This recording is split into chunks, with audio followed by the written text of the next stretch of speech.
In the year 1884, high above the gaslit streets of Fairfield, New York, the music of another grand ball drifted through velvet-curtained halls. And there, in a gown of silver satin, stood Evelyn Hartwood, poised, admired, and utterly disconnected. She watched couples spin across the polished floor, their laughter rising like steam in the winter air. Yet inside her, everything felt still. She turned toward the window, her voice barely above a breath. Is this all there is? Gowns and gossip and men who smile with empty eyes.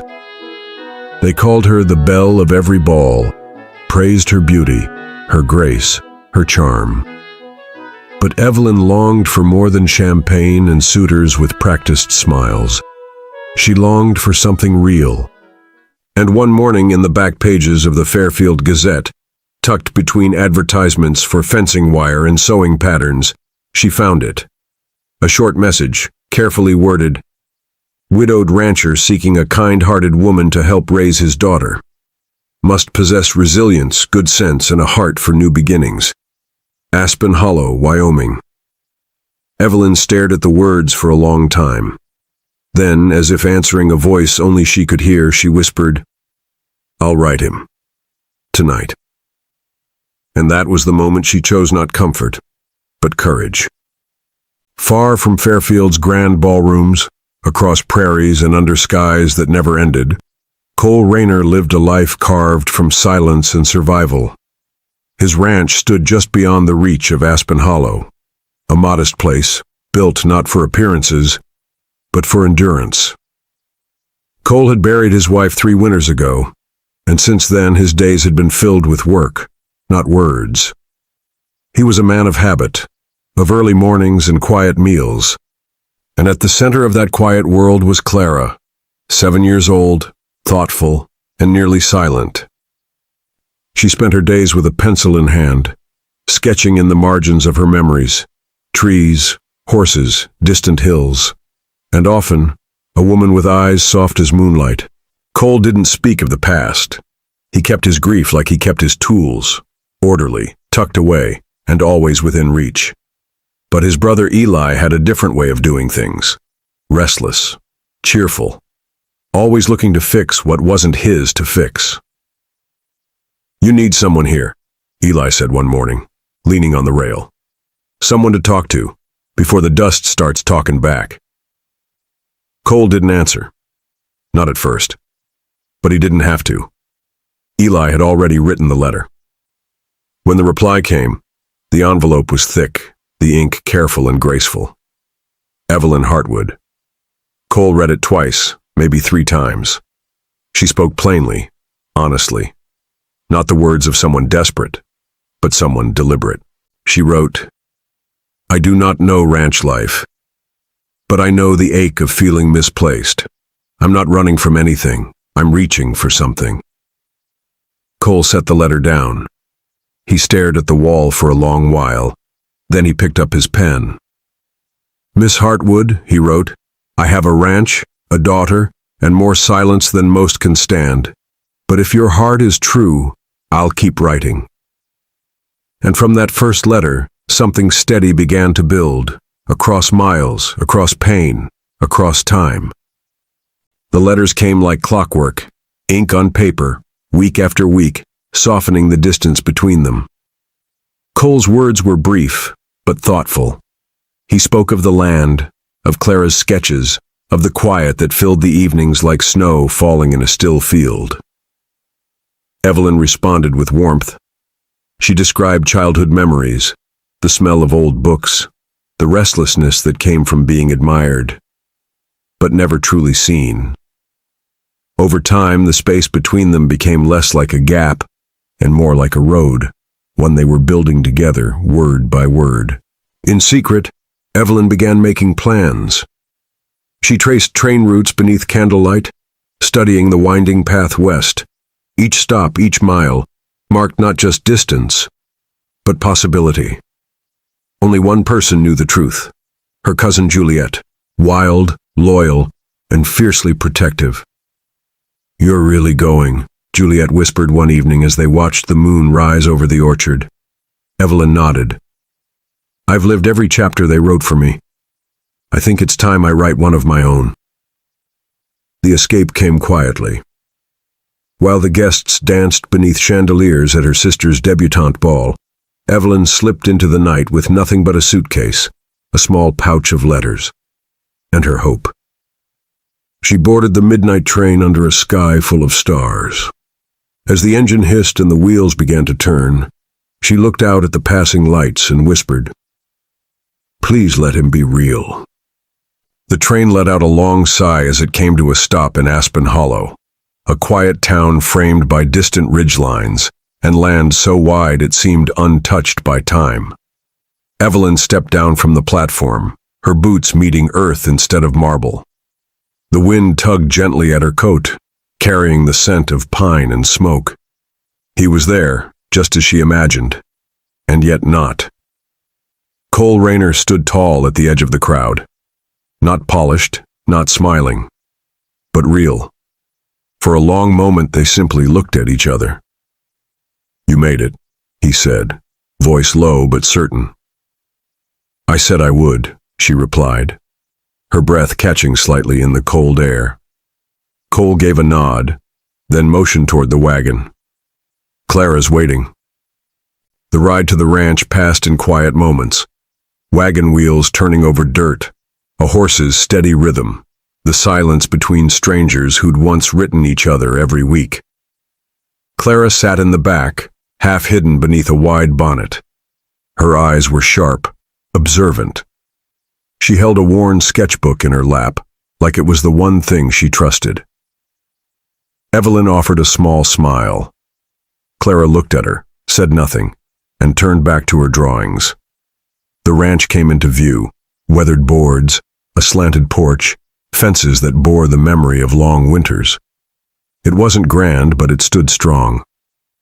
Cole helped her down but didn't touch her hand. He looked at the house, then back at her. "You'll have your own room," he said quietly. "No expectations." Evelyn nodded. She wasn't expecting comfort, but she'd hoped for something warmer than this. She stepped up onto the porch, the wood creaking beneath her feet, and whispered to herself, "He's not unkind, but he's nothing like I expected." The ranch woke before the sun. No servants, no silver bells, only frost on the ground, the clatter of hooves, and a silence too heavy for most. Evelyn adjusted slowly. Her hands blistered from the pump handle. She burned the first batch of bread. A full basket of eggs slipped from her arms and shattered on the floor. Cole never scolded.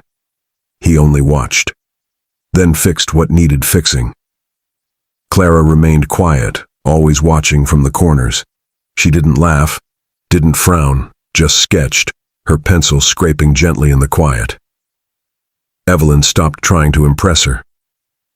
Instead, she began to live beside her, folding laundry at the same table, peeling potatoes within arm's reach, setting down books near her without expectation.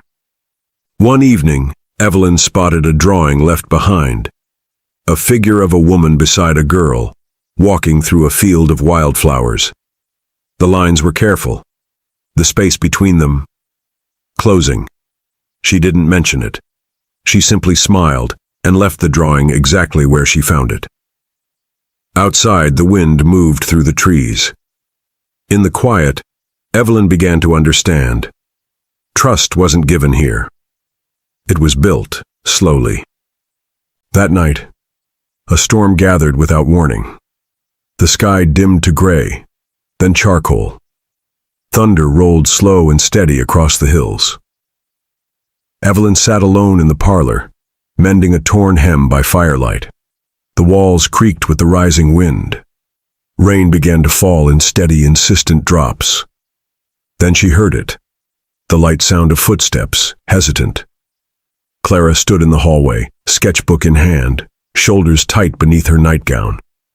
Her face was pale, but her eyes were steady. Evelyn rose gently. "Storms can sound big," she said softly, "but inside we're safe.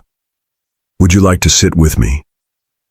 Clara didn't answer, But after a long moment, she walked into the room and settled near the fire.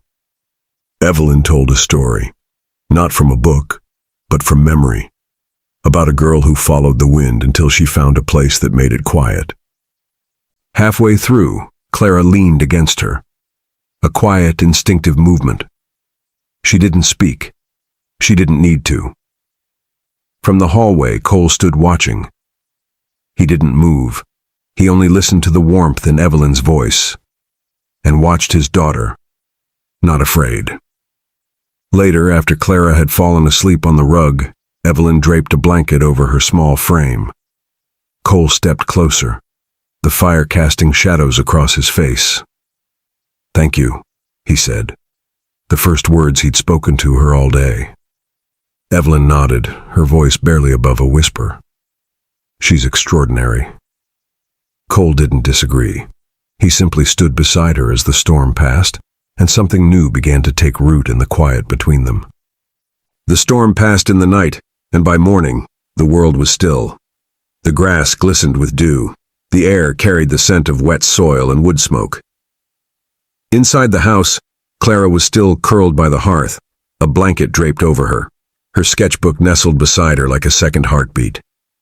Evelyn moved quietly, careful not to wake her. She brewed coffee, fed the fire, and tried not to think too hard about the night before, or the quiet warmth still lingering in her chest. When Cole entered, boots damp from the yard, he paused in the doorway. For a long time he said nothing. Then his eyes fell on Clara. "She used to sit like that with Sarah," he said. "On cold mornings, wouldn't say a word. Just wait until the fire spoke first." Evelyn didn't answer. She simply let the silence stay. Not awkward, not empty, just present.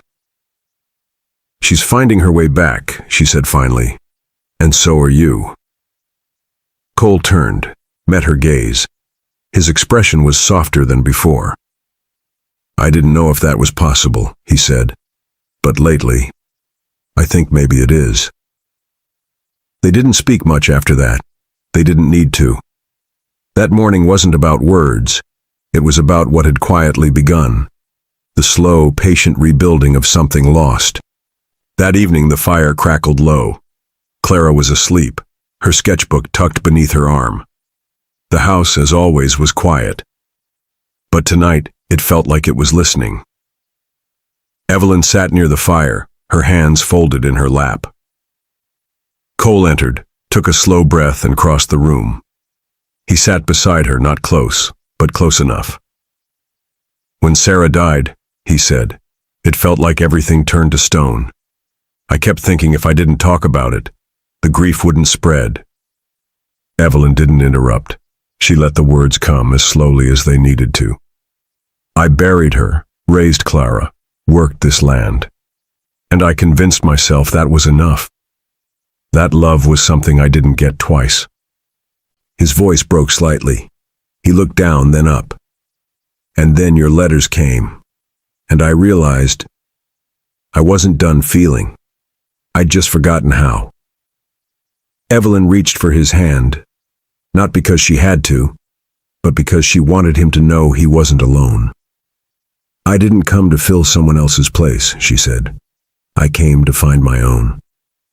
Their eyes met, not searching, not guarded, just open. And then, slowly, they leaned in. The kiss was soft, sure, and steady. It wasn't a beginning or an ending, just a truth that no longer needed hiding. Outside, the wind stirred the trees.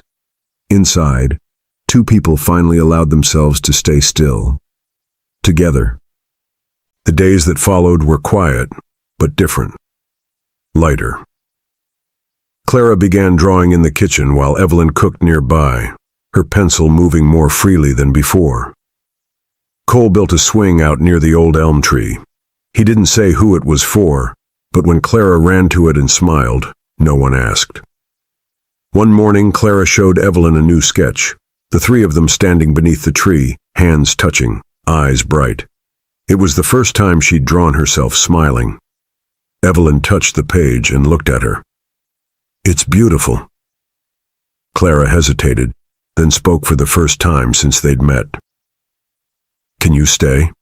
Evelyn smiled, her voice low but certain. "Yes, as long as you'll have me." Later that evening, Evelyn stood beside Cole on the porch. The light was gold across the hills, the sky wide and open. On her finger, simple and unspoken, was a gold band. No ceremony, no guests. Just a quiet promise already made and kept. They watched Clara swinging under the tree, her laughter rising into the air like birdsong. No one said the word home, but it didn't need saying. Because when you find the place where love no longer has to ask permission to stay, you've already arrived.